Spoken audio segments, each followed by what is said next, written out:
माझं बालपण तुम्हाला कल्पनाही करता येणार नाही. इतक्या साध्या ग्रामीण भागात झाले. जेव्हा बॉलपेन आलं तेव्हा मला ती क्रांती वाटली. त्या हाताला शाई लागत नाही, शाई भरावी लागत नाही. तर हे हे असे इतके टप्पे अनुभवले की आता काही न करता नुसतं बोट लागलं तरी आपले अक्षर उमटतात. हे तर हे सगळं स्वप्नवत आहे. कारण याचं स्वप्नवत वाटण्याचं कारण असं, मला विज्ञानाची बॅकग्राऊंड नाही, पण मी घुसखोरी केलेली आहे. माझं बालपण तुम्हाला कल्पनाही करता येणार नाही. इतक्या साध्या ग्रामीण भागात झालेलं आहे. म्हणजे तुम्हाला सांगितलं दगडी पाटी. आता तुम्हाला हा प्रकार माहिती नसणार. दगडी पाटी, स्लेट. त्याच्यावर पेन्सिलने लिहायचं. त्याच्यात सुधारणा म्हणजे ते फुटतात म्हणून पत्र्याची पाटी आली, काळा रंग. ते गेल्यानंतर पुठ्ठ्याच्या आल्या.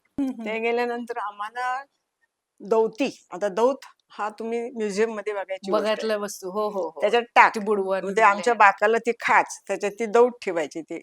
आणि ती शाळेत आणायची न्यायची रोजची शाईची. हे असं सगळं बालपण गेलेलं. आणि जेव्हा बॉलपेन आलं तेव्हा मला ती क्रांती वाटली. की हाताला शाई लागत नाही, शाई भरावी लागत नाही, पटापट नुसतं लिहित जायचं.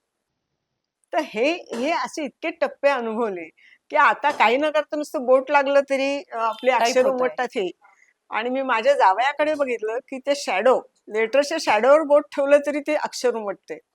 सायंटिस्ट आहे त्याच्याकडे त्या. तर हे सगळं स्वप्नवत आहे. कारण याचं स्वप्नवत वाटण्याचं कारण असं, मला विज्ञानाची बॅकग्राऊंड नाही कुठलीही. हे तुम्ही प्रत्येक मुलाखतीत आवर्जून सांगता. कारण मी घुसखोरी केलेली आहे. मी विज्ञानाचा काही संबंध नाही, पण विज्ञानाबद्दल आस्था, उत्सुकता आणि आदर तिन्ही गोष्टी माझ्याकडे.